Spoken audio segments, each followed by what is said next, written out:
recibirlos en la Facultad de Ciencias Sociales de la Universidad de la República, en esta instancia que es un lanzamiento de la Usina de Deportes y Comunidad.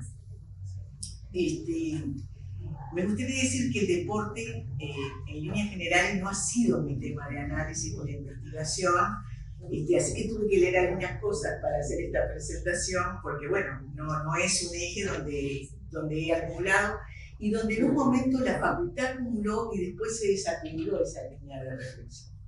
Pero sí me gustaría decir algunas apreciaciones, ¿no?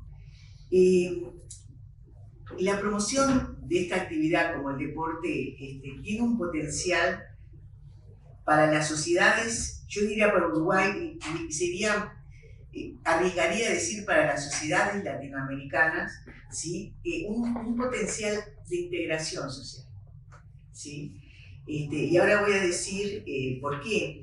Porque en el deporte, en los diferentes deportes, y en los deportes más populares, como puede ser el fútbol, el básquetbol, entre otros, pero esos son los más populares, sobre todo el fútbol,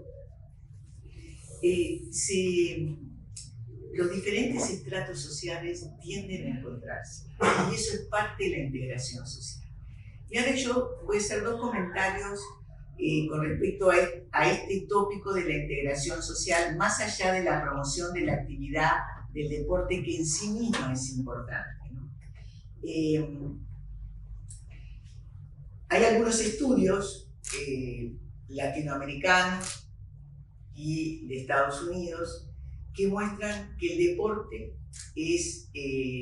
crea capital social, ¿sí? Hay un texto clásico, este es americano, que es de Putnam, de Robert Putnam, que dice, se llama Bowling Alone, jugando al bowling solo. Cuando se empieza a determinadas actividades a desactivarse y a no convocar, está indicando algo de lo social, algo pasa con la interacción. Ese texto es clásico, se rompen esos vínculos que en algunos casos son formales, pero también informales. Y el deporte genera eso, genera agregación, ¿no? Otro punto que me gustaría contarles, de que me ha tocado participar en dos tesis de ciencia política sobre el baby fútbol y las inferiores de determinados cuadros barriales, ¿no? Liverpool, creo que era uno, y el otro era Sport, ¿no? Y lo que mostraba el estudio es que para determinados, primero para los jóvenes o los muy jóvenes, le genera identidad, le genera las inferiores generan como un espacio de pertenencia de esos grupos de jóvenes. Y mostraba, sobre todo el estudio de Liverpool y el de Sporting también, digo esos cuadros porque eran los que eran la unidad de análisis de la tesis, mostraban que los clubes jugaban como si fueran una familia y también el Estado, porque proveía una cantidad de bienes como championes, ropa, ¿no? Y para los jóvenes, que eran de estratos, algunos de ellos de estratos muy bajos, realmente les suponía alguna expectativa de movilidad social en una sociedad donde estas expectativas están quebrando. No sabemos si existieron, pero bueno, sí sabemos que existieron. Algunos indicadores tenemos, pero efectivamente estas expectativas se están quebrando. Entonces, cuando leía el título de esta presentación, o sea, que es deporte y comunidad, creo que los clubes o los diferentes espacios institucionales en este contexto de desintegración o de segmentación social y urbana, creo que están llamados a jugar un papel muy importante, por supuesto que en lo deportivo, en poder resaltar en la región, pero sobre todo en jugar un papel para favorecer la integración social de grupos de jóvenes que no necesariamente van a estudiar, que no necesariamente van a seguir un ciclo completo, sí de secundaria, pero no a nivel terciario, y que el fútbol era lo que me tocó leer las tesis, pero que el deporte puede dar un espacio de pertenencia a algún lugar en el mundo. Y eso no es menor hoy para los jóvenes. Así que muchas gracias y bienvenidos a esta casa. Los lugares en donde se producen estas conversaciones son muy importantes y la apertura de la facultad y de la Universidad Pública en general con siempre ha sido una constante. Es decir, somos unos inquilinos molestos de varias salas. Así que, en primer lugar, agradecer la presencia en la apertura, agradecer a los comunicadores y periodistas que se prestaron para este espacio de conversación. Y sí, efectivamente, Siembra es un actor de la sociedad civil que lo que propone son conversaciones sobre temas donde vemos que todavía necesitamos más diálogos entre las uruguayas y los uruguayos, desde empresas públicas hasta cuestiones de política internacional, pero en este caso estamos en el marco de la Usina de Deporte y Comunidad. Y allí, bueno, está Agustín Iparraguirre por ahí que coordina, Emilia Vizcardi, que está en una mano, Alejandro Pereda también, que es un integrante, que básicamente lo que se plantea es generar una serie de conversaciones y reflexiones a partir de algunas dimensiones de lo deportivo que a veces quedan afuera de la conversación pública, fundamentalmente porque vivimos en un país donde el fútbol, el básquetbol y alguna cosa más es cuasi religioso. Es decir, entonces, en ese sentido, queremos abrimos, de hecho, una serie de conversaciones donde, bueno, en primer lugar se colocaron a diferentes actores de lo deportivo, tanto de clubes deportivos como de propuestas públicas en el territorio, como de jerarcas que están asociados a la política de deporte en el país. Conversar sobre, por ejemplo, la infraestructura deportiva de calidad y los desafíos que tiene Uruguay en ese sentido, que tiene una distribución de infraestructura deportiva con un sesgo, con una brecha bien importante. Bueno, esta conversación de hoy, pero también está planteado las cuestiones de género y generaciones en el deporte de competencia. Es más, ahí Mateo Sarni, que es jugador de básquetbol, que integra también la usina, lo que trajo fue, bueno, más que una conversación, vamos a hacer un taller en un club de básquetbol que trabaja estos temas y por lo tanto puede brindar herramientas para otros actores. Entonces, la idea es desparramar un poco todas estas dimensiones, hay muchas más, para poder ver de qué manera abonamos en esto que planteaba Carmen, de que el deporte, además de las cuestiones deportivas, además de las cuestiones de salud o desarrollo individual, las clásicas, tiene este otro componente que es la construcción de identidad y de comunidad en cualquier lugar donde aparece cualquier práctica. Esto es algo que la política pública debe recoger, es decir, porque muchas veces cuando estamos hablando de una actividad de deporte comunitario, no estamos hablando solo de deporte, sino de la cohesión social en esa comunidad, de los lazos de solidaridad, de qué redes se activan para, ¿no? Esto. Están los zapatos para jugar, no está la plata para el boleto, para ir al partido. Estas cuestiones que tienen que ver con la construcción de lazos comunitarios, de redes comunitarias que permiten otro desarrollo de las actividades de quienes allí viven. Así que muchas gracias y los quedamos escuchando. No es menor, creo que para ninguno de nosotros, pero bueno, hablo por mí también, el estar acá, en esta casa, lo que significa la educación, indudablemente es algo muy especial y muy valorable, indudablemente, y así lo hago y así lo tomé desde el momento, y ojalá que podamos aportar, no tengo dudas que a partir de la presencia de tan estimados colegas, cosas que quieren a partir de lo que representa el deporte y la sociedad. Nuestra tarea sí, obviamente que es de mucha responsabilidad en cuanto a la comunicación. Yo creo que cuando hablamos me queda la sensación, cuando hablamos de deporte siempre estamos pensando básicamente, y bueno, por una cuestión, una formación natural en nuestro país, en temas fundamentalmente de fútbol y qué pasa con la selección y esto, pero obviamente que tiene aristas que son mucho más profundas desde el punto de vista de la sociedad y son temas para abarcar muy amplios, indudablemente muy amplios.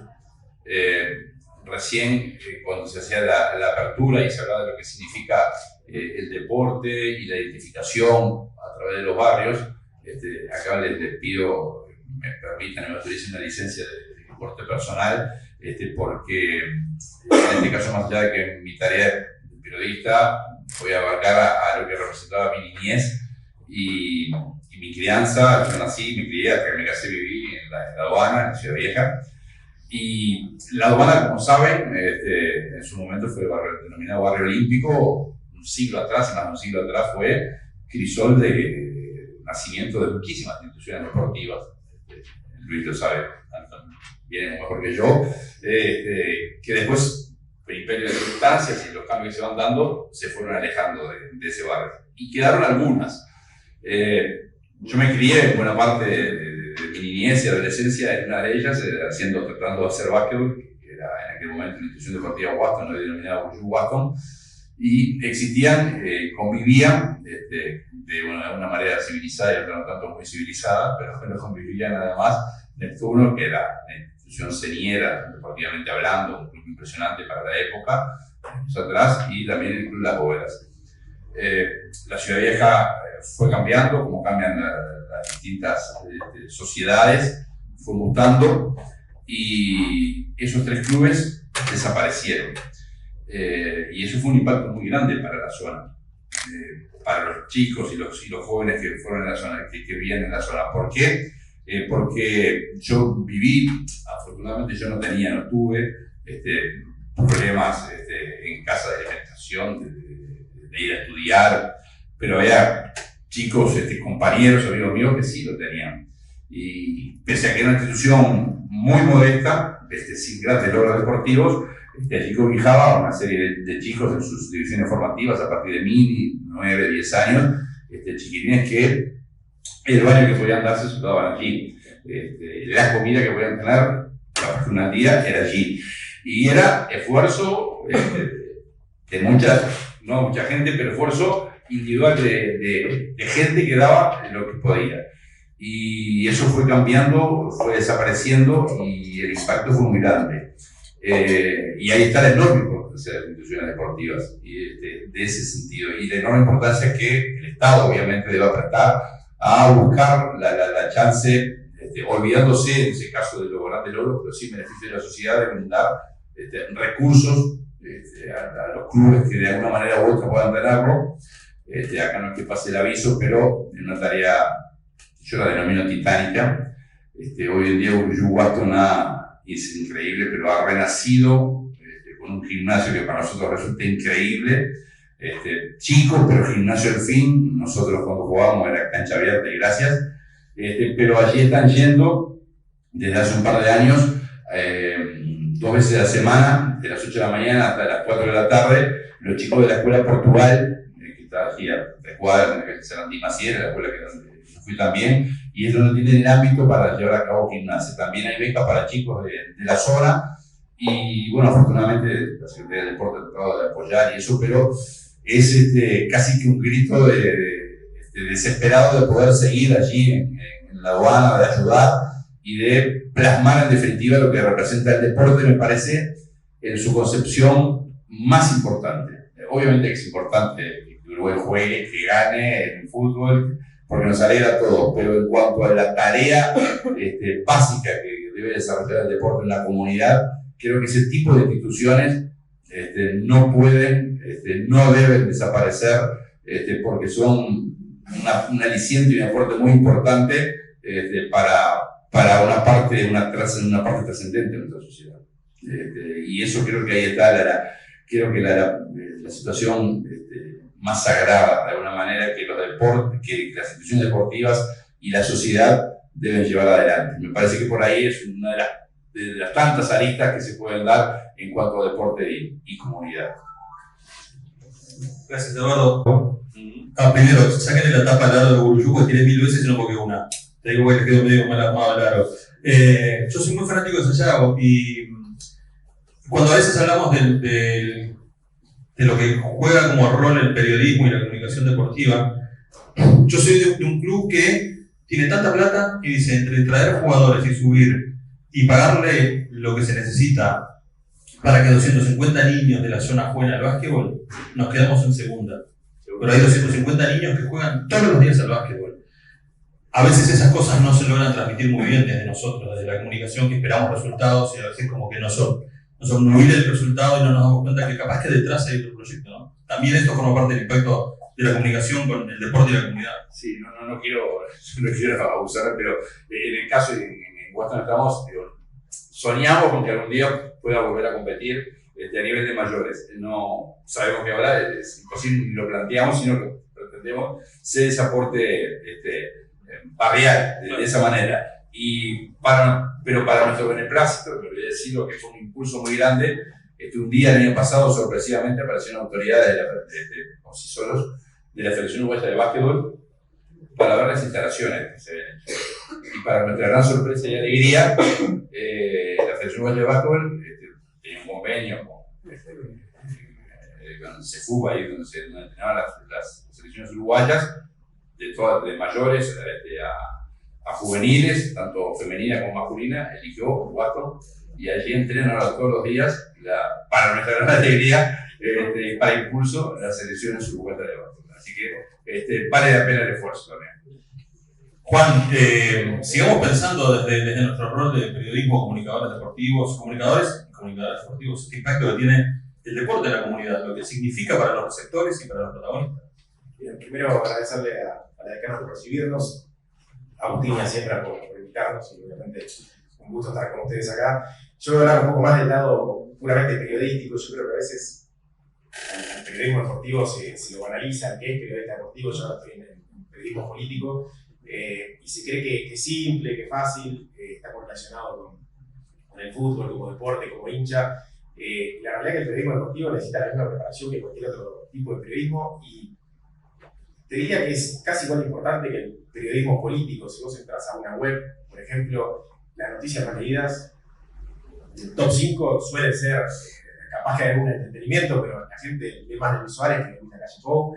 Entonces, no hay que tomarlo desde el lado del periodista como algo banal. Vos te estás comunicando a un montón de gente que realmente te escucha y que te lee más que a cualquier político, y ahí creo que nos cabe esa responsabilidad de tener cuidado de cómo nos comunicamos, cómo escribimos, y en particular yo lo que siento es que a nivel si se quiere de audiencia, se puede trasladar a la comunidad, es importante en este caso al fútbol, que es lo más leído, transmitir más el juego, ¿no? Transmitir cómo, un poco relacionado a lo que vos hablabas de Sayago, salir un poco del resultado o de la política del fútbol y explicar cómo juega un equipo, por qué tiene a tal jugador, por qué compra a tal jugador, por qué las juveniles no funcionan tan bien.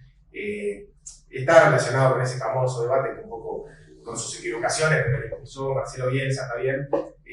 Pero creo que le cabe a mí, es por lo menos el periodismo deportivo que me gusta, cuando se analiza el juego, cuando se analiza por qué pierde un equipo, por qué gana un equipo, y se sale un poco de la polémica que tiene ese peligro hacia la comunidad, que a veces por el objetivo de entretener o tal vez de facilitar el debate, terminas entrando en una línea fina entre lo que es el folclore, el grito, la violencia. Yo creo que hoy la situación de violencia que tiene la sociedad uruguaya y el fútbol uruguayo, hay que tener todavía más cuidado en ese tipo de debate y en la forma en la que hablas. Y me parece que para el periodismo deportivo, que como repito, es igual de importante o más que cualquier otro tipo de periodismo, le cabe un análisis más objetivo, más centrado en el deporte, en este caso en el fútbol, en lo que sucede en el fútbol, y salir de la otra pata que está bien, puede generar audiencia, hay un público que le interesa, pero que creo que no colabora ni en el desarrollo del deporte, del fútbol uruguayo como tal, ni tampoco en aplacar algunas situaciones que hay en la sociedad.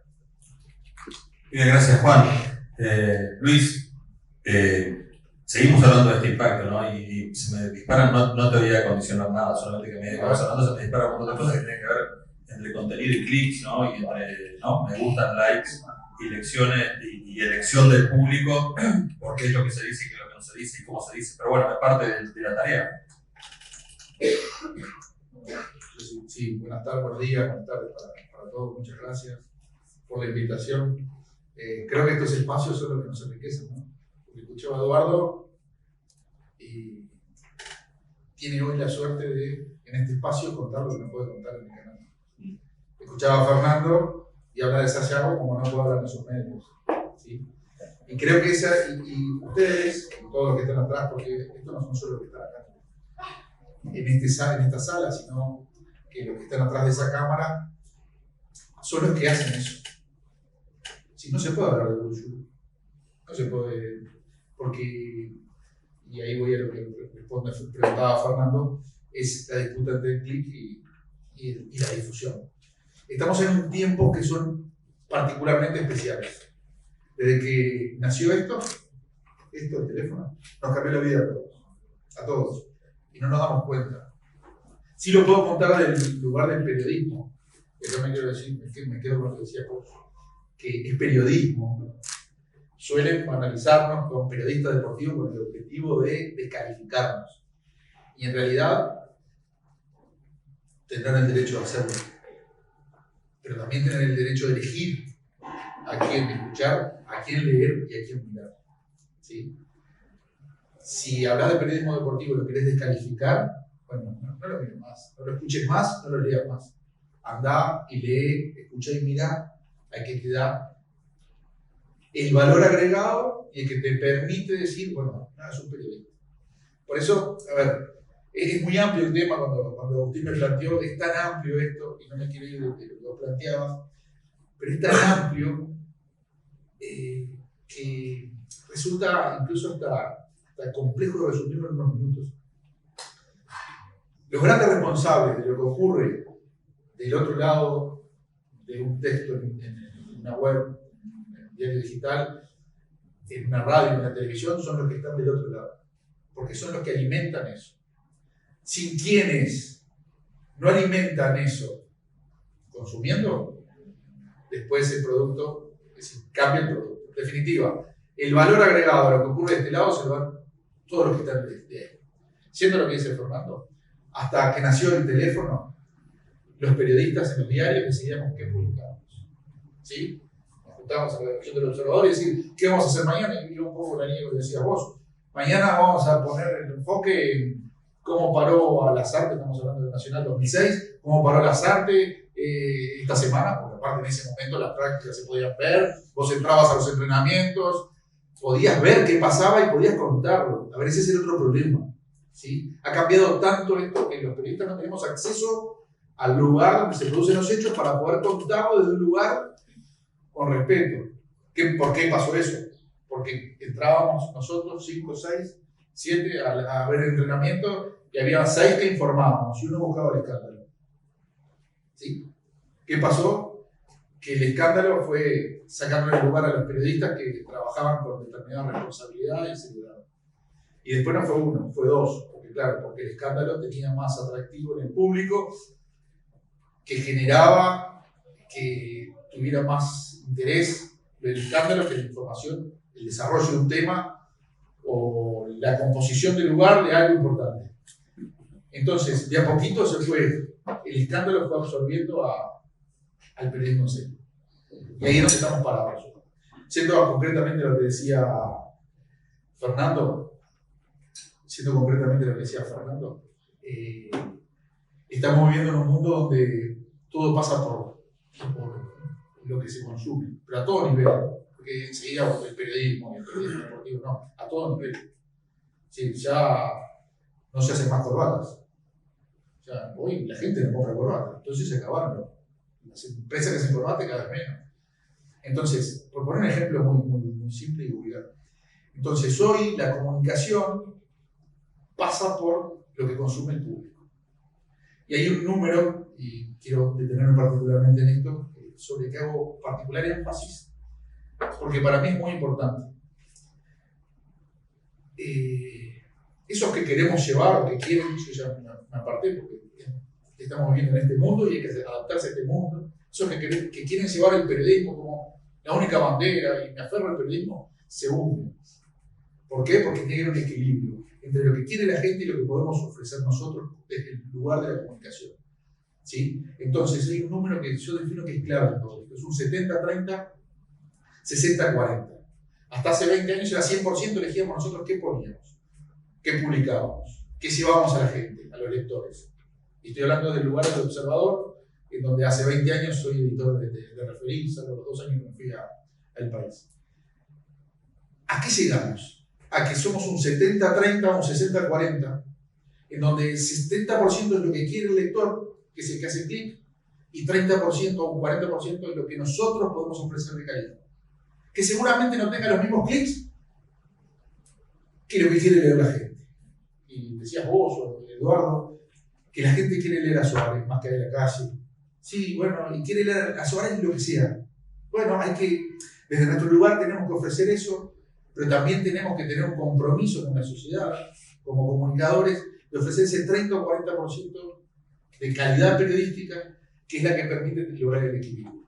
Si yo ofrezco un 30 o 40% de calidad periodística, me fundo. ¿Está claro? Desaparece el medio que tenga o el lugar que tenga, porque no te escuchan, no te miran o no te leen. Si yo ofrezco un 100% de lo que quiere leer el público, y me estoy traicionando a mí mismo, a lo que son mis principios o a lo que me formaron, porque yo me formé en la década del 80 en una redacción, crecí con mi padre en la redacción del diario, y esa era la época que los periodistas no pasábamos por facultad, sino aprendíamos el oficio. Esto es un oficio, más allá de que quieren hacerlo una licenciatura, sigue siendo un oficio, ¿sí? Que hay que prepararse, pues es un oficio. En ese contexto, si queremos hacer que sea 100% producto de lo que quiere ver el público, nos estamos traicionando a nosotros. Entonces, en este siglo XXI, en este año 2023, lo que tenemos que lograr es el equilibrio entre lo que quiere la gente y lo que nosotros, desde nuestra responsabilidad como comunicadores, tenemos que transmitir. Si logramos eso, que es lo que busco todos los días, podemos estar tranquilos. Si buscamos el 100% de lo que yo defino chatarra, vamos a llenar un montón de clics, pero vamos a estar vacíos. Y si llenamos el 100% del periodismo, vamos a estar llenos por un lado, pero vacíos por otro, porque no nos va a leer nada. Entonces, el punto de equilibrio en esto, y acá en este tema que vos planteabas de los clics y la información, es el equilibrio. Entender que esto es el periodismo del siglo XXI y de hoy. Ya no es el de los diarios de hace 50, 60 años, 80 años, 100 años, donde vos vas a los diarios de 1930, 1940 y leías: Uruyú convoca a entrenamiento a los jugadores para tal día, tal hora. O Sayago tiene práctica. Sí, claro, hace 100 años. Hoy estamos en el siglo XXI, en una época de comunicación diferente, donde esa cámara nos pone en el lugar, nos abre a todos y nos permite estar en un lugar donde ha cambiado el escenario completamente. Por eso es un debate enorme, hay muchas miradas, esta es la mía, humilde mía, después de muchos años en esto, y que me ha permitido, o intento, es tratar de transitar este mundo actual, porque me puedo transformar me aferro como decía, al periodismo y me aferro a la chatarra y al cargo. Entonces el equilibrio es lo que, como en toda la vida, es lo que nos permite avanzar y llegar a lograr ese objetivo desde el lugar que estamos nosotros, desde que construimos, porque nosotros, por suerte o por desgracia, según como se ve, formamos opinión, generamos en el público lo que queremos. No como querría hace 20 años, que nosotros marcábamos la agenda. Ahora, por suerte, también los lectores nos marcan la agenda. Esa es conceptualmente la diferencia entre clic y el periodismo. ¿Sí?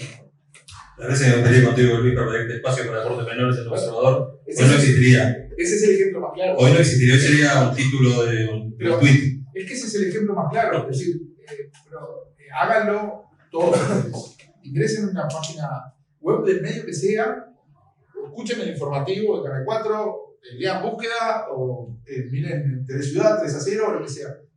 ¿Cuánto consume? Bueno, 3-0 todavía es una excepción. Es por ahí. Es un bicho raro que sobrevive en el éter. Pero, por eso. Pero observen y desmenucen cuánto se consume de fútbol y cuánto se consume de deporte. Pero también hay un componente natural. La gente quiere saber qué pasa con Suárez, qué pasa con Cavani, a quién va a convocar Bielsa el viernes, qué pasa con la selección y ya está. Si Sayago jugó o no jugó. Con todo, digo, lo quiero mucho a Sayago porque acabo de hacer el libro de los 100 años de Sayago. No te veo con el día igual. No, acabo de hacer el libro de la historia de los 100 años de Sayago. Pero es para una comunidad muy pequeña que tendrá que tener sus canales de comunicación. Y lo dejo picando ahí. Cada comunidad tendrá que buscar sus canales de comunicación para llegar al lugar que quiere llegar de la mejor manera. En fin, es un pequeño aporte a la comunidad. Como decía la decana, el deporte tiene un valor que no nos damos cuenta. En Uruguay, lamentablemente en Uruguay, nunca le dimos el valor que realmente tiene en general, en la construcción de la historia. Y si Uruguay fue lo que fue, es gracias a la política deportiva que estableció José Valle Ordóñez con el nacimiento de la Comisión Nacional de Educación Física hace más de 100 años, una política deportiva que cambió el país, y con el aporte de un montón de clubes, como Uruyú, Aston, como Sayago, y un montón más que hicieron la historia grande de Uruguay. Perdón que me excedí, pero bueno. Es un tema que me apasiona y que no entiendo, bueno, no entiendo. Es decir, me gustaría cambiarlo, pero no se puede. O es muy difícil. Es difícil presentarte como un bicho raro, Vicky, después de todo esto. Bueno, no, pero lo tomo, lo asumo y me encanta. Bueno, primero que nada, muchísimas gracias por la invitación. Celebro estos espacios porque me parece el lugar donde podemos intercambiar, discrepar, porque de todo lo que dijo Luis yo discrepo muchísimo, muchas cosas, y eso es lo que está bueno también, y poder charlarlo y conversarlo y construir, ¿no? En esto de hablar del deporte comunitario, la ciudadanía, ¿no? Vaya que constructor de ciudadanía que es el deporte comunitario y que constructor de democracia también, ¿no? Eso de poder democratizar en los espacios públicos también. Ahora yo, bueno, compartí mucho con Pablo, allá con Leo también, en la época de la Secretaría Nacional de Deporte del periodo pasado, y pensaba un poco en esto de tomar los espacios, ¿no? Pero antes que nada me quiero referir un poco a lo que hablaban ellos, primero sobre la formación, ¿no? Si hay algo que carece el periodismo deportivo es de una formación seria, y me parece que ahí hay varios errores que después se trasladan y necesitaríamos un espacio de una buena formación. Después me gusta ser muy autocrítica también con nuestro rol y con lo que hacemos diariamente. Me gusta pensar que todavía podemos elegir, pero también entiendo que estamos en una isla. 13-0 es ese bicho raro que a veces todavía permanece. Entiendo que los grandes medios de comunicación también tienen que responder muchas veces a situaciones económicas, a publicidades y a lo que quiere la gente. Pero bueno, me parece que también tenemos que hacernos esta autocrítica de lo que queremos dar, de la narrativa que queremos construir para el exterior, en esto de sumar voces. Por ejemplo, una narrativa de género también que hoy está tan ausente en el periodismo deportivo y que es tan necesario. Yo creo que si empezamos a establecer una narrativa con una perspectiva de género, hay muchas cosas que cambiarían en el periodismo y en los receptores también de quienes consumen el periodismo deportivo. Por ejemplo, ayer pensaba en un medio, y me voy a ganar un gladiador, pero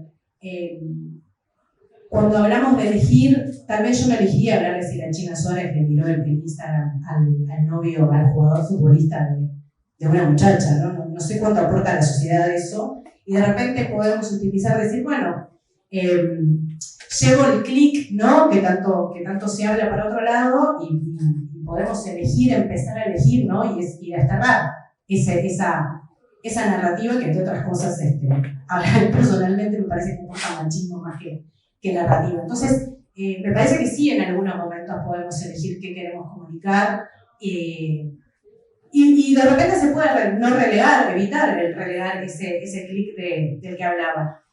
Respecto al periodismo y a la comunidad, ahí sí soy muy autocrítica. Me tocó estar del otro lado, porque en esto de trabajar en la Secretaría Nacional del Deporte, pongo un ejemplo, hay un programa que tiene la Secretaría, que son los Juegos Deportivos Nacionales, que a nivel país mueven, no sé, Pablo, ¿cuántos están moviendo? ¿Cuántos municipios? Miles. Es un evento donde si hay construcción de identidad, de comunidad, de mover familias, de mover poblados, de abuelas, de tíos, de chiquilines que se apropian de los espacios, de los lugares, de esa competencia, porque son competidores en ese momento, más allá de que aparte después ganan el poder compartir con otros gurises de Latinoamérica, ¿no? Y en realidad la única cuenta oficial en ese momento que comunicaba sobre los Juegos Deportivos Nacionales era la Secretaría. Y desde mi rol de comunicadora y con tantos vínculos, me era imposible acceder a los grandes medios de comunicación para que comunicaran lo que estaba pasando en ese momento a nivel país. Y vaya que era un evento en sí mismo. Estábamos hablando del deporte y de la educación, juntas, trabajando en conjunto. Entonces, me parece que tenemos nosotros como comunicadores también, esto que decía de los clubes que van desapareciendo, tenemos que ir nosotros a buscar esa historia, a buscar a la comunidad que está pasando, y no hablo solo de los chiquilines, ¿no? En las plazas de deportes. Hay un Plan Nacional Integrado de Deporte que ha mejorado la infraestructura de los espacios públicos. En los espacios públicos suceden cosas, no solo con los niños y las niñas y los adolescentes, con la gente mayor. En esto de crear una vejez activa, ¿no? Que lo hemos hablado justo hace poco, lo hablamos en Línea de Tres. La cantidad de comunidad de personas mayores que se reúnen en las plazas de deporte, en los espacios públicos, en los gimnasios abiertos, es verdad, no le va a interesar hoy al lector y a quien consume los medios de comunicación. Pero también está en nosotros empezar de a poquito a generar tal vez un mínimo espacio en los medios para que eso se difunda, para llegar a estos 250 chiquilines que juegan el básquetbol, para llegar a lo que sucede con la Junior NBA, que reúne a gurisas y gurises que son miles jugando al básquetbol, con una empresa donde ya de por sí tenemos una empresa y un evento comercial en sí mismo que puede ayudar a que los medios digan, ok, me voy a apropiar de esto y lo voy a difundir. Entonces me parece que sí, es verdad, estamos en un momento que los clics son necesarios, que hay que vender parte de lo que el público quiere consumir. Es verdad que vivimos en un país de una idiosincrasia que salir del fútbol y del básquetbol es muy difícil, mucho menos hablar, y hablo con propiedad del fútbol femenino, por ejemplo, del básquetbol femenino, de atletas mujeres. Es lo que hablaba hoy de la narrativa femenina con perspectiva de género está ausente. Pero sí creo que vamos a empezar a elegir un poquito más los espacios que queremos brindar a la comunidad, que tan importante es esa parte. O sea que, permiso, y obviamente hay diferencias entre lo que ve Virginia y lo que veo yo, pero no está mal, está bien, creo que construye y crece. Pero eso termina diciendo lo mismo. La Secretaría de Deportes hace un gran trabajo con estos juegos escolares. ¿Cuánto entorno, cuánto atractivo genera? En cuanto a lectores, a gente que lo mira, cuánto lo sigue. Nosotros tenemos una buena respuesta en la redes. Por eso, la comunidad esa, y está perfecto y es valioso y es muy importante. A ver, es muy importante que ocurra.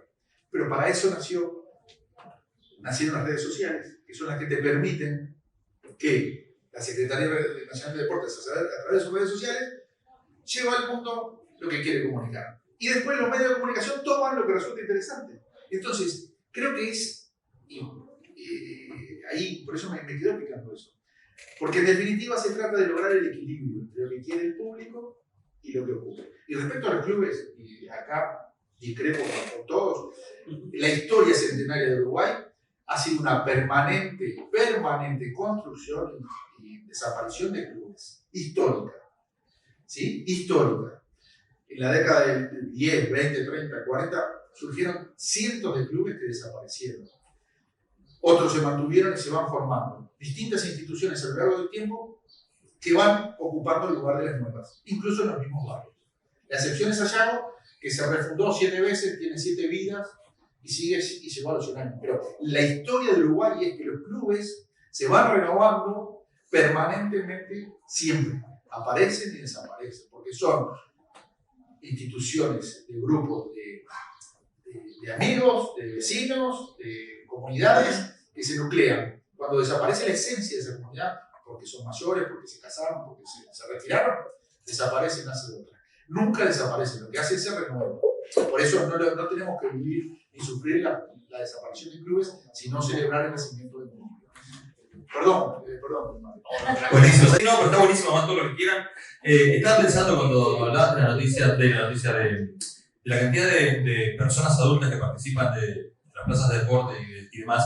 Hace 2 días vi una noticia en un informativo que hablaba que Japón es el país del mundo que tiene más habitantes con más de 100 años, 92.000 personas. Básicamente porque logró generar el hábito deportivo y creativo en la tercera edad y generó políticas de deporte público en todas las plazas para los mayores de 80 años y ahora tiene gente que tiene 124 años.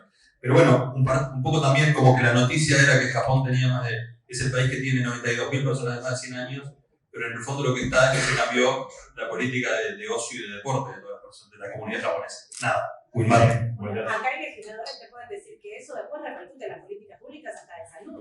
Claro. Bueno, no hace falta gritar. Para imponer algo que para imponer ideales o conceptos. De acuerdo. Lo bueno de hablar último es que les puedo robar un poco a todos los que ustedes dijeron y hago su discurso. Quiero poner el foco en dos cosas, ¿no? Primero, lo que hablaban ustedes del periodismo. Yo parto de la base que el periodismo es uno solo, ¿no? Y que un periodista debería manejarse con la misma rigurosidad independientemente del área en la que se desempeñe. ¿No? Si trabaja en el periodismo deportivo, si trabaja en el periodismo político, cultural, trabajar seriamente, chequear la información, consultar sus fuentes. O sea, las herramientas que tenemos los periodistas deben ser esas siempre, en todas las áreas. Eso primero que nada. Y después lo otro, nosotros el año pasado con Iki, Román, otro amigo y colega, en el canal de TV Ciudad nos propusimos hacer un programa que precisamente intentara mostrar el vínculo del deporte con otras áreas, ¿no? Con la educación, con la economía, con la cultura, la política, porque sabemos, y todos ustedes lo saben, todos sabemos que el deporte está presente en todo, absolutamente en todo, ¿no? Y bueno, nos propusimos ese desafío y nos encontramos con situaciones y con historias y con cosas realmente muy interesantes del rol del deporte en una comunidad, desde en un jardín, en una escuela, en un liceo, desde la educación física, lo importante que por ejemplo es la educación física, lo importante que es el deporte para transmitir valores, para educar, ¿no?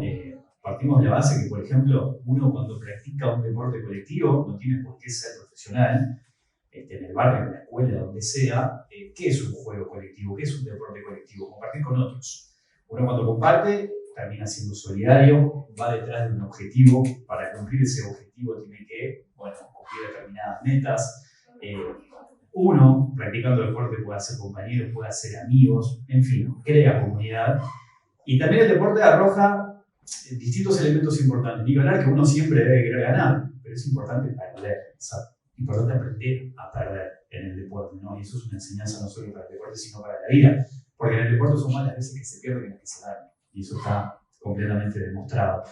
El deporte sirve, como decía, para crear comunidad. Hoy Vicky hablaba de las plazas de deporte, la función de las plazas de deporte. Hay un montón de ejemplos acá en Montevideo, en el interior del país, de lo que significa el rol que cumple una plaza deportiva. Desde evitar episodios violentos, evitar determinadas situaciones de riesgo a partir de la práctica de un deporte, algo que parece muy simple, pero que es realmente muy importante. El deporte reúne un montón de situaciones que sirven también para mantener y fomentar la igualdad, y planteaba el tema de género. El deporte genera igualdad, ¿no? Crea igualdad, y el deporte además tiene algo muy importante que permite conquistar derechos. Y acá voy a contar una experiencia que nos pasó a nosotros este año, hace relativamente poco, 2, 3 meses quizás en el programa. Nosotros en el programa invitamos a 2 futbolistas profesionales que juegan aquí, profesionales en el fútbol femenino, jugadoras que están en 2 equipos acá de Uruguay, ¿no? Hicimos una entrevista de unos 20-25 minutos en la que ellas, plantearon todos los reclamos que vienen planteando el fútbol femenino ya desde hace mucho tiempo, ¿no? Las condiciones en las que están trabajando, los recursos que son muy pocos. Por ejemplo, ellas contaban que a veces no tienen camisetas para poder entrenar, el horario en el que le fijan los partidos, que muchas veces coinciden con el estudio, con el trabajo, porque son jugadores que no se dedican completamente al fútbol, ¿no? Quisiera, pero no pueden, tienen que trabajar, tienen que estudiar. Y hubo una serie de planteos, muchos de ellos nosotros lo conocíamos, otros no, yo sinceramente había algunos que no lo conocía y que realmente sorprendieron. Fue una charla muy sincera en la que ellas contaron todo lo que estaba pasando, los reclamos que estaban haciendo. ¿Por qué cuento esto? Por varios motivos. Porque esto también nos sirve para ver el rol de los medios y un poco de lo que estábamos hablando ahora. Nosotros, como periodistas y como medios, elegimos qué contar, y elegimos cómo contarlo, y a partir de eso es la repercusión que eso puede generar. Me acuerdo que terminamos la entrevista y nosotros en el cierre hicimos como una especie de autocrítica como periodistas y como medios. ¿No? Decíamos, bueno, nosotros como periodistas, ¿cuántas veces le prestamos atención al reclamo que hoy están haciendo los futbolistas?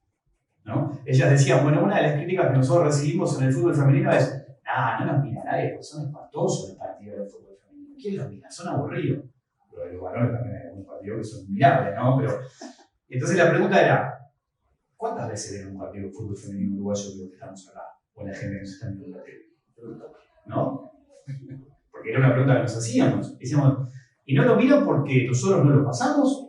¿O no lo miran porque son feos realmente? Entonces estaba esa situación. ¿Cuántos programas de radio hablan de fútbol femenino? ¿No? Portales, diarios. Entonces el planteo que ellas hacían llevaba a que nosotros como periodistas hiciéramos la autocrítica y decir, bueno, ¿cuál es el rol nuestro? ¿Será porque nosotros no estamos hablando del tema? Fue una charla y una entrevista tan sincera y fuerte que generó un impacto que 2-3 semanas después el canal decidió empezar a transmitir fútbol femenino, ¿no? Y me acuerdo con la AUF, sinceramente no sé, hace 2 meses. Y el canal hace 3 semanas, que de hecho Vicky forma parte de las transmisiones del fútbol femenino. Esa autocrítica llevó a que dijeron, bueno, vamos a hacer la prueba, a ver qué pasa, ¿no? Y acá, y esto me parece que es importante para lo que significa un canal público, ¿no? El rol de un medio público, ahí traemos otra discusión también. Para lo que son los medios y los números de un canal público y un fin de semana, les puedo decir que la gente mira el partido del fútbol femenino, ¿no? La gente lo elige. Y de hecho creo que ahora hace poco los canales privados también están pasando, ¿no? Entonces se sumaron a esa iniciativa. Entonces ahí vuelvo a lo mismo, al rol de los medios.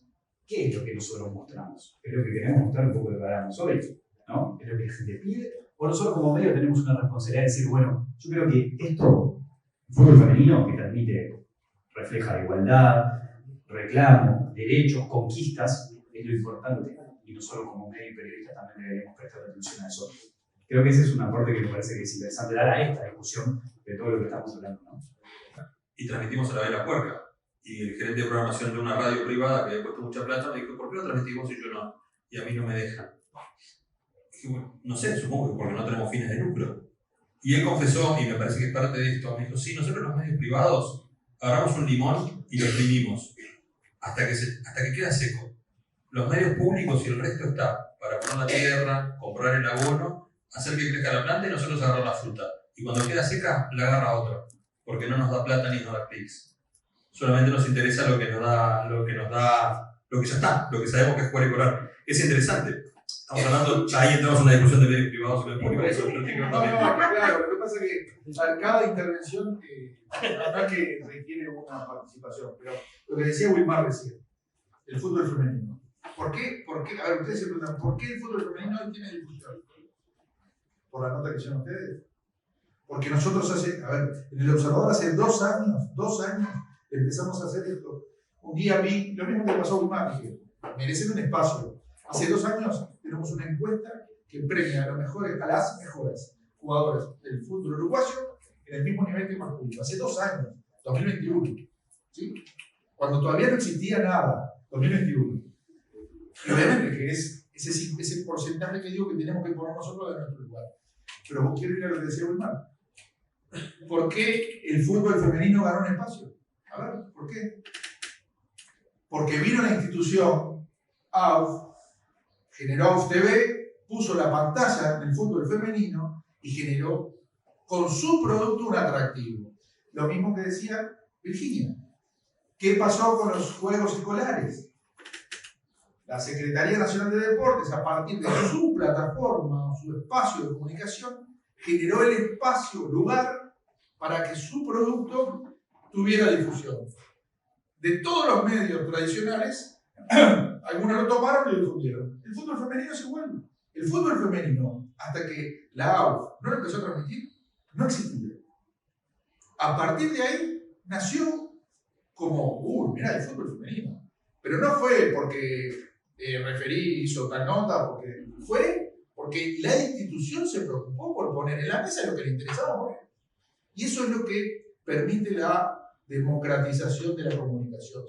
Pero nosotros como medios podemos elegir si queremos Por justamente supuesto. replicar y difundir eso, porque en realidad somos ampliadores de esa voz. Por supuesto, ustedes lo hicieron, nosotros lo hicimos desde que referí hace. Yo no quiero hablar de ustedes y Bueno, ellos. pero Quiero hablar formamos de, partes. claro, pero hablo de nosotros como rol de comunicadores, el poder debatir el que elegimos, queremos publicar esto más allá de que no me dé un rédito. Sí, yo creo que el planteo también inicial iba, un poco lo que decía Fernando recién, no se trata, no es ellos y nosotros, y no es sacarnos nosotros la bandera. Yo lo que lo planteaba era cómo, a partir de algo que habíamos generado en el programa, sería una discusión interna en el medio. ¿No? Claro. En el medio público, que acá volvemos a entrar el rol de un medio público, a dónde debería ir. Nosotros generamos que nosotros internos, puertas adentro, y dijimos, che, si lo estamos haciendo, no deberíamos elegir lo que dice Vicky, como medio y periodista, nosotros al elegir tenemos una responsabilidad. Si yo elijo determinado contenido, estoy asumiendo Que una cada vez que vos responsabilidad. estás poniendo algo en el canal o en la radio, Es una decisión. Claro, Claro. pero es el equilibrio. Claro. Para mí, el equilibrio entre lo que quiere leer, escuchar o ver el que está del otro lado y lo que vos, como comunicador, tenés como responsabilidad. Yo no sé hasta qué punto lo que hizo TV Ciudad como medio público después generó que los privados ahora estén pasando el fútbol. No lo sé, sinceramente no lo sé. Yo no creo, Capaz que no. porque venía de antes. Debe La haber negociación situación. venía de antes. Yo lo que trato de poner es que internamente generó en nuestro medio, los periodistas, bueno, en general, y sacudieron un poquito.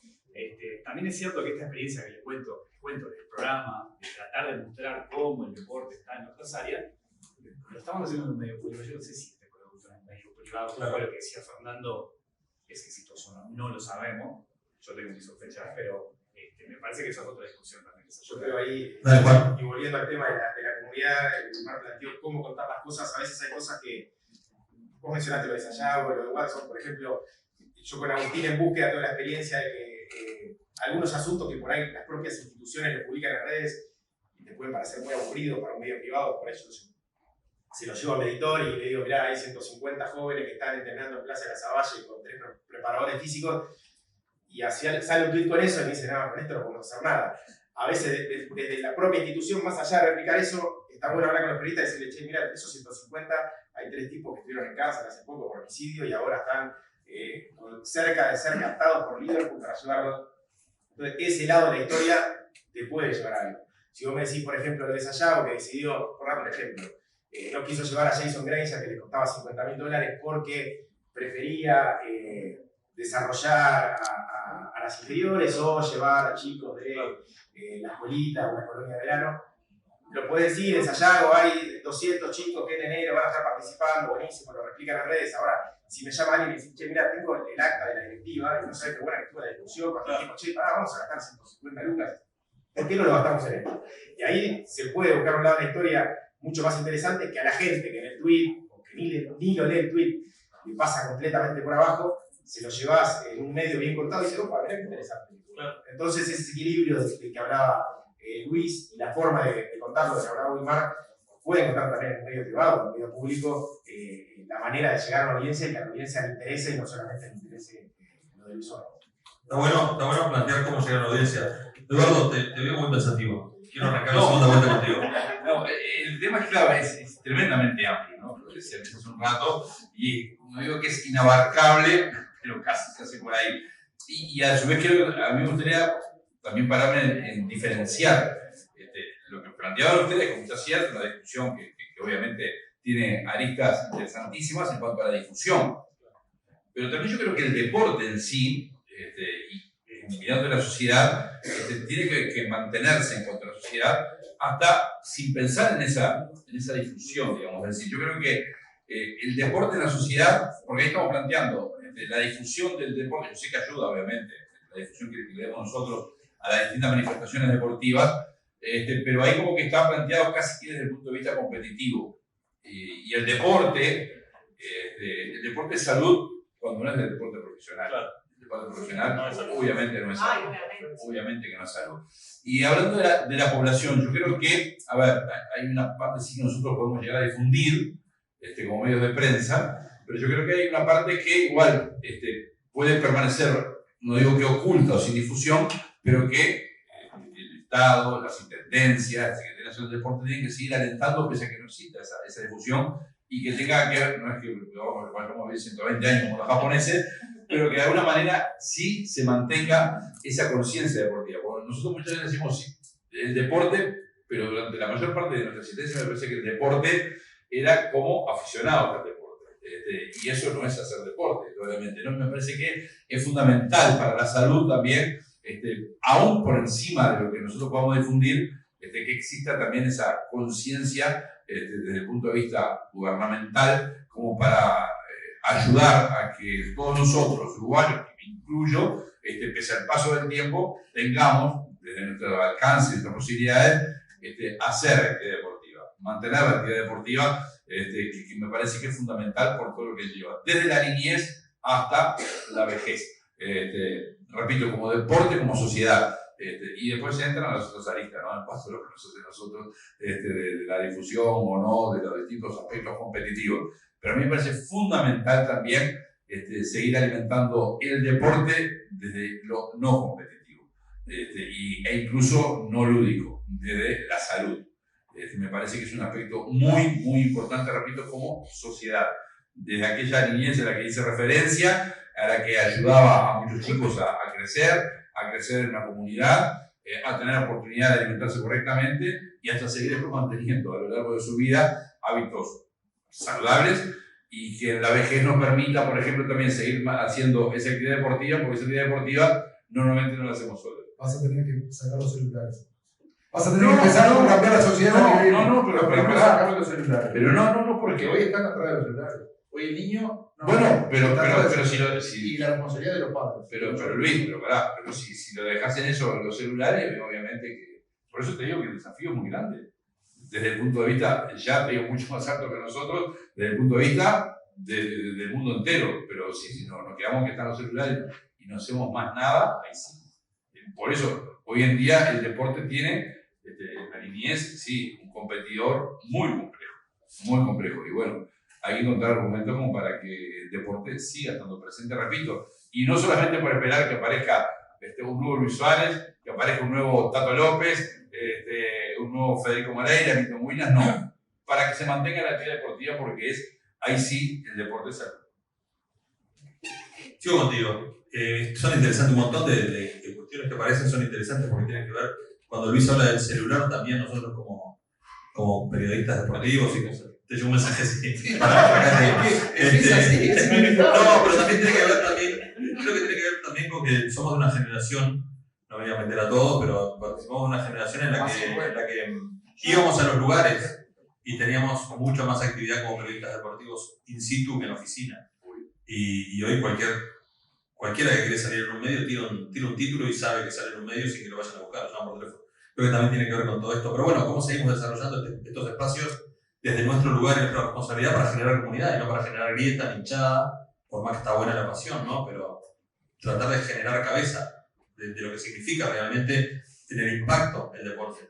Sí, yo ahí vuelvo a instituciones, asociaciones, organizaciones, tengan sus plataformas y lo comuniquen porque es una forma de llegar. Ahora, si quieren llegar a los medios masivos, está bueno buscar esa otra beta, más allá de lo que ellos difundan, ponerse en contacto con algunos periodistas y no tengan dudas que ahí van a encontrar eco, yo diría de la mayoría de los periodistas, si le encuentran esa beta que puede resultar interesante para difundirla mucho más masivamente. Y bueno, lo mismo, si vos pones un tweet de que un club de básquetbol hizo un techo nuevo, o tenemos gimnasio nuevo en Sayago, bueno, capaz que pasa, ese esto no le va a replicar nadie. Si te comunicás y lográs llegar a un periodista y decirle, che, no sabés lo que nos costó hacer ese techo, estuvimos a una de cerrar el gimnasio, ahí tenemos contratados 200 socios que se iban a quedar sin actividad deportiva y de repente apareció un tipo de 60 años y empezó a hacer una colecta, ahí tienes una historia fabulosa para contarla y tal vez no llega así a la tele, pero se va a replicar mucho más que solo ese tipo. Entonces, para generar impacto en la comunidad desde los medios, creo que es importante también entender que los periodistas podemos colaborar si se logra alcanzar ese equilibrio un poco del que hablaba Luis y esa beta para llegar a una audiencia que de otra forma no llegaríamos. Es así. Y está en ese 50, 40, 30, los porcentajes los podemos mover para un lado para el otro, pero está dentro de la responsabilidad. Esas historias nos llegan todos los días. Y buscamos, los periodistas, seguimos buscando la forma de contar eso que no es cliquero, pero que desde nuestro rol como comunicadores es necesario trasladarlo a los medios, o trasladarlo al lugar en el que trabajamos. Y que se transforma en un desafío diario. ¿Sí? Es un desafío diario poder contar historias. Y bueno, ese es el secreto de esto, para poder seguir sobreviviendo, si no te quedas por el camino. Aprendí en esto que si vos no te adaptás a los tiempos que vivís, desapareces. Me acuerdo, desaparecer, ¿verdad? No me acuerdo. Bueno, bien. Me acuerdo en el año, yo empecé a trabajar, yo nací dentro del diario, con mi padre fue 40 años periodista en el diario, en la mañana en el diario, y fue jefe de deporte 30 años. Y yo nací dentro del diario. Y recuerdo en el año 86, 87, mi padre me decía, en ese momento me dijo, ¿por qué no haces el curso para trabajar en un banco? Yo te consigo detrás. Digo, no, yo quiero ser periodista. Y obviamente me decía que estaba loco. Y en realidad, la verdad, fue lo mejor que hice. Posiblemente como bancario trabajaría de lunes a viernes, no, es así. De lunes a viernes, sábado domingo libre, tenés otra comodidad. En este lugar sufrimos un montón. No tenemos fines de semana, no tenemos lunes, martes, miércoles, jueves, viernes de noche, dependés de un montón de cosas. No hay feriado, trabajás. Pero es una pasión. Entonces, a lo que iba es, en el año 1987 mi padre me dice, mirá que los diarios van a desaparecer. 87. Sí, claro, la mañana del diario desapareció en el 96, pasé el Observador, y hace un año dejó de salir en formato papel. Pero se transformó. Y esta actividad no se termina nunca. Y como comunicadores o como nexo con la sociedad, no se va a terminar nunca. Y aquí viene esto. Al valor que tienen los comunicadores, los medios y las instituciones. Hace 3 años me invitaron a una charla y había un montón de chiquilines que querían trabajar en un diario. Así, todos. Yo quiero trabajar en un diario. ¿Por qué? Porque están cerca de Suárez, porque van a una conferencia de prensa y ven a Cavani. Yo le digo, a ver, ¿eso sabe cuánto te dura? 1 vez, 2 veces. A las 3 semanas, ¿para qué estudié esto? ¿Para qué estoy acá? ¿Qué estoy haciendo? Pero me equivoqué. Estuve 2 años, pagué un curso, ¿no? Entonces, ¿qué es el deslumbramiento que genera esta actividad? ¿Cuántos? Yo digo que jamás me saqué una foto con nadie. Yo soy periodista. Estuve con un montón de deportistas, con los más grandes que se puedan imaginar. Jamás me saqué una foto con nadie. Con nadie. Soy un bicho raro, yo lo reconozco. Pero cuando vos dos, en esta mesa, seguramente, en esta mesa pasa eso. Pero ¿cuántos periodistas se sacan fotos con actores principales del deporte? En un lugar en el que no están como espectadores. Están desde una función de periodista. Error. Para mí, ¿no? Perdón. Yo asumo, a ver, yo soy muy pasional. Y cuando asumo algo lo defiendo. El error. Es decir, si yo no fuera periodista no estaría ahí. Y no me podría sacar la foto con quien fuera, Suárez, Cavani, el que sea, con Rafael Nadal o con quien quiera. Entonces, ¿por qué? Si mi rol es otro. Pero bueno, es parte de la discusión, y a lo que quería llegar es, esos chiquilines estaban deslumbrados porque iban a estar al lado de Rafael Nadal, de Djokovic, de Suárez o de Cavani. No, dura 3 semanas. Esto tiene un compromiso que trasciende más. ¿Y sabes qué les dije? Estamos en el siglo XXI, donde la comunicación abrió otras puertas. Ya no piensen en que van a trabajar para un diario. Y acaba el mensaje. Piensen que van a trabajar para una comunidad. Y como decía Virginia, a través de la Secretaría Nacional de Deportes, vos te transformás en el mejor comunicador. A través de las redes sociales de Guruyú, Waston o de Sayago, vos te transformás en un gran comunicador. Y cada institución en Uruguay se va a transformar en un gran comunicador de sus propias experiencias, desafíos, de proyectos, y de ahí repercutirá en los grandes medios de acuerdo a la importancia y relevancia que tiene.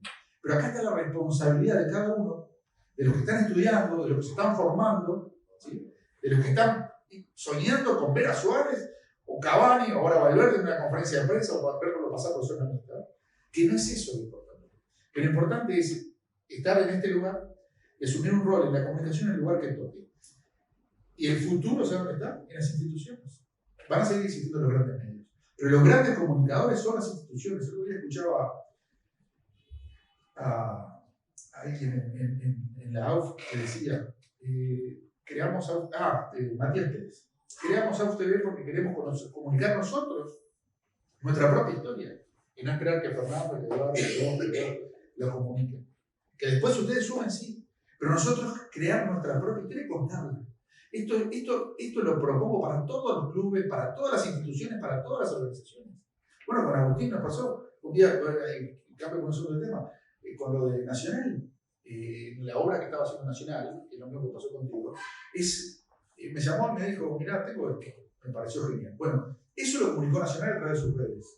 A través de las redes de Nacional accedimos a una información que podía generar y ser una nota importante en el Observador. Y fue. Es decir, hoy el gran desafío que tienen las instituciones es generar su propio canal de comunicación para que después los grandes medios pesquen lo que pueda ser importante. Y por eso se necesitan muchos comunicadores, pero que no quieran ser fanáticos de sacarse una foto de Suárez y Messi, o quien sea, sino ser verdaderos comunicadores del lugar que les toca. Que vivan el cholulismo ese de sacarse una foto una vez, pero que no lo adopten como un lugar para estar de este lado. De este lado no existe el cholulismo, sí, con responsabilidad no existe el cholulismo. El tema fundamental, Luis, y disculpame la interrupción también, en Al esto, contrario, del periodismo también. Yo insisto en que, y hablo tal vez desde mi lugar, ¿no? Desde los medios en los que trabajo, en que hay un tema así de elección. Ahora pensaba, yo me cansé de ver en todos los medios, sobre todo digitales, escritos, cómo hablaban de la novia de los jugadores en las mundiales. ¿Qué me importa la novia del jugador? Pero con mucho respeto. No, la verdad que no. No entra ninguna. No. Preguntaban cuántos entraron. Pero no importa cuántos entraron, porque en realidad mi responsabilidad no es si Agustín entra, mi responsabilidad es lo que yo quiero comunicar. Entonces, yo entiendo que hay, no quiero como ser separatista, ¿no? Pero entiendo que en algunos medios es necesario como el clic que ingresen. Pero si en vez de hablar de Suárez, hablar de la selección, de Peñarol, de Nacional, y si en vez de hablar de las novias de los jugadores, destinás de repente una parte a generar historias que estén contadas y que estén buenas, porque es verdad, también, no voy a contar si Mabel se fue a la plaza a hacer 20 abdominales, porque es real. Le sirve a Mabel, pero no le interesa a la comunidad, no a la comunidad, pero no le interesa a quien está leyendo un diario digital. Pero sí tenemos un montón de historias más que podemos ir a buscar, que le podemos buscar la vuelta también, y que podemos contar. Entonces, yo me resisto a pensar que es prioridad la novia de un jugador de fútbol o la China Suárez a una historia en la que puedo contar y ayudar un montón a una comunidad. Me resisto, perdón. Bueno, pero en mi caso sí.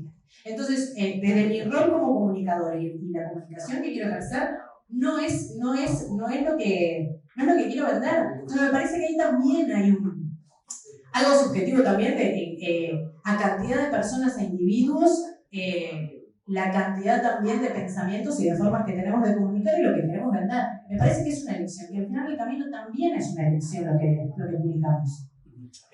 Y lo que no. Y lo que no. En esa línea yo quiero agregar un elemento que es importante en todo esto, y es la crisis económica que viven muchos medios de comunicación, ¿no? Los medios viven de la publicidad, las marcas antes de poner plata, invertir, seguramente miren cuántos clics pueden llegar a tener los portales, qué repercusión tienen los diarios, los programas de televisión y la radio. Es una cadena, ¿no? Una cadena importante que va de la mano de todo esto que estamos hablando, de los contenidos que elegimos. Si los contenidos más vistos son los de la novia de fulano, vengan, vos como empresa o marca, decís, ¿dónde voy a poner la plata y la publicidad? ¿Dónde voy a invertir? ¿Vas a mirar el contenido o vas a mirar la audiencia? Entonces, eso también, en este contexto de crisis económica que viven muchos medios de comunicación, termina condicionando los contenidos. O sea, está perfecto que nosotros hagamos autocrítica de lo que queremos ver o mostrar, pero muchas veces el factor económico en esto, porque nosotros vivimos de esto también, los medios también, bueno, termina siendo importante. A mí también me gustaría reivindicar un poco lo que hablábamos del rol del periodismo, ¿no? De los periodistas, de lo importante que seguimos siendo los periodistas en esto, sobre todo por el avance tecnológico, las redes. Voy a poner un ejemplo, creo que lo vimos todos. Porque, ¿qué pasa? Hoy en las redes hay un montón de medios alternativos incluso, ¿no? Cualquier persona puede hacer un video. Todos somos periodistas. Exacto. Todos. Puede ser Comunicadores. Un podcast, lo que sea, cualquiera puede expresarse y está bueno, porque es libertad de expresión y eso está bueno que todo el mundo lo pueda hacer. Ahora, volvemos a lo que hablábamos hoy anteriormente, de la rigurosidad que debe tener cada periodista al momento de trabajar, y hay una diferencia importantísima. Está perfecto que cualquier persona con video diga lo que quiera decir, bueno, pues hay que ver. Hay un filtro. Lo vivimos en la pandemia. Pasó que en la pandemia, ante el desborde de información del virus, qué era, qué hay que hacer, qué no, yo sentí, creo que ustedes también, que la gente, cuando necesitaba información, ¿qué hacía? Recurría a los periodistas y a los medios serios y tradicionales. ¿Por qué? Porque había como cierta confianza depositada que lo que me dice fulano o lo que me dice tal medio es importante. ¿Por qué? Porque hay una trayectoria, porque hay responsabilidad. Y en las redes se podía leer cualquier cosa. Yo creo que ahí, en la pandemia, en la crisis, creo que el rol del periodismo volvió a ser importante, ¿no? Tuvo un lugar importantísimo. Y esto lo llevo al periodismo deportivo. Hoy hay un montón de transmisiones partidarias, ¿no? En Nacional, de Peñarol, del básquetbol, de Aguada. ¿Qué más le hace? Y hay una diferencia abismal en lo que son las transmisiones, iba a decir normal, podría sonar un poco violento, pero tradicionales. Yo sé que hay muchos hinchas que quieren escuchar la de Nacional porque dicen que Peñarol es malo y la de Peñarol porque dicen que Nacional es malo. Eso no es periodismo. Eso no es periodismo. Y eso muchas veces lo que termina fomentando es violencia, ¿no? Y ahí volvemos a cómo comunicar y qué es lo que hay que decir. Y vuelvo a poner sobre la mesa la importancia del periodismo y de los periodistas, de la rigurosidad. Está perfecto que haya 25 millones de transmisiones, pero hay que lo escuche el que quiera y que diga lo que quiera. Pero hay una diferencia enorme. Y acá vuelvo a poner sobre la mesa lo importante que es el periodismo y con la seriedad que hay que trabajar. La forma de las expresiones, yo creo que muchas veces no, pero creo que hasta porque la violencia ha crecido y los espectáculos deportivos es notorio, tenemos que tener muy en cuenta nuestra forma de expresar, de comunicar cada una de esas frases. Yo trato de ser lo más, porque me parece que también de alguna forma podemos aportar a la forma que comunicamos en cuanto al lenguaje, indudablemente, que a mí me parece fundamental respetarlo, y hasta en frases como, yo les pido permanentemente a los muchachos más jóvenes y todo, decirles, desterrar frases, por ejemplo, la Copa del Mundo. ¿Cuál es el grupo de la muerte? Pero digo, no hay grupo de la muerte. Será complicado, pero no se pone nadie por un partido de fútbol. En la última bala que nos, dirigentes, que dice, y nos queda una bala. Partido de muerte, ¿qué quiere decir? Por eso digo que también esas cosas. Ahí habla de la importancia de la narrativa, ¿no? Exactamente. No lo hablamos con Eduardo, pero conceptualmente es eso. Sí. Es decir, en el observador no vas a ver, o se puede escapar de eso, pero que te hablen de un partido de vida o muerte. Nosotros desde la comunicación tenemos un rol y una responsabilidad. Creo que el mejor concepto, y me quedo con lo que dijo Wilmar ahí al final, es la importancia de nosotros como periodistas, como comunicadores, ¿sí? Como un nexo entre lo que se comunica y entre el público y el protagonista, ¿no? Y creo que el mejor concepto insisto, es un concepto del equilibrio. Si no tenemos el equilibrio, no damos lo que la gente quiere ver, escuchar, y no hacemos periodismo, se desbalancea y perdemos todo. Entiendo que en algunos medios se podrá hacer eso que vos decís, de lo que defino como el lirismo del periodismo. Te aclaro lo que estás diciendo, porque yo no te estoy diciendo que no lo hagas y lo entiendo. Lo que digo es que en un momento donde viste que se iba a discutir, vas a tirar no puedo decir la noticia, pero un tweet o una nota entera que habla de qué se puso la novia de fulano, capaz que en vez de eso, de ese, elegir publicar otra cosa. Explícame entonces por qué. Porque aparte ahí hay contenido machista, hay de todo en una sola nota. Explícame entonces por qué vas a las 5 más leídas. ¿Cuáles son las 5 más leídas? Y deporte. No, pero a partir de deporte, entretenimiento. Sí, ¿qué hizo, como decís vos? No, Bueno, pero ahí está nuestra responsabilidad. Empecemos a cambiar esa mirada. Empecemos a desterrar el machismo del periodismo deportivo. Que en parte se construye con estas entrevistas. También, pero yo me refiero al machismo está correcto, eso está bien, la igualdad de género está perfecto. Pero vos no podés ir de espalda a lo que lee la gente. Entonces, si vos ves de espalda a lo que lee la gente, si vos ves de espalda a lo que lee la gente, tu medio se cierra. Y se acaba ese canal de comunicación. A ver, es algo que no lo entendemos. Hay una discusión ahí, Luis, que es para. Ya estamos terminando, pero para la próxima nos podemos quedar acá. Pero no dejes de construir y de hacer buenas historias. Mira, a mí te lo digo con la televisión. Yo no miro televisión porque creo que la televisión no me da lo que yo quiero ver. Pero yo también admito que para mucha gente la televisión le da lo que quiere ver. Entonces es tipo, ¿la televisión te da lo que querés ver o vos querés ver lo que te da la televisión? Es una discusión eterna. Y respecto a. Yo soy del siglo pasado. Tuve un gran maestro que fue Néstor Moreno Mederos, que dijo varias cosas. La primera vez que distribuyeron me dijo, vos trabajás en un medio en idioma español. Si no sabes hablar idioma español, no salís nunca más al aire. No existe hubieron. Pero bueno, otra cosa que dijo fue, ustedes tienen que hablar en la calle como en la radio y nunca hablen en la radio como en la calle. Son dos o tres cosas que no me olvido más de Néstor, que nos quedamos sin trabajo y durante un año sin trabajar en ninguna radio. Todo el grupo se reunía los miércoles de noche a tener clases de idioma español, clases de gramática. Nos juntamos con entrenadores, jugadores de fútbol, sin saber si íbamos a trabajar algún día. Pero queríamos estar preparados para tener otro mensaje. Y nos preparamos muy mal. Gracias, de verdad. Placer. No sé si quieren aportar algo. Yo lo último, creo que hay público para las dos cosas de que está hablando Vicky con Luis. Hay un público, específicamente en el fútbol, hay un público para la polémica, por algo. El programa de los domingos son polémicas y claramente la gente lo ve. Si no, nos estarían polemizando, invitando dirigentes, invitando representantes. Pero también, y vuelvo a lo que dije al principio, cuando vi esa crítica, que es otra discusión y que se pueden estar equivocados, en alguna de las respuestas de los usuarios en redes sociales, que no deja de ser un nicho, pero es un público grande, hay gente que estaba de acuerdo y que decía, dejen de hablar de eso, a mí me interesa hablar de fútbol, y yo noto en algunos programas de radio que se habla de fútbol, y hay esa tendencia, es decir, que también hay un público que le interesa otra cosa que no sea la polémica. Gracias, Eduardo. Vamos para el blanco cuando quieras. Gracias, Luis. Vamos para el blanco cuando quieras. Vicky y Fernando, nos vemos en cualquier momento en la radio. Nos juntamos 3 a 0. Gracias, de verdad. Gracias, Siembra. Gracias a todos. Gracias a la facultad.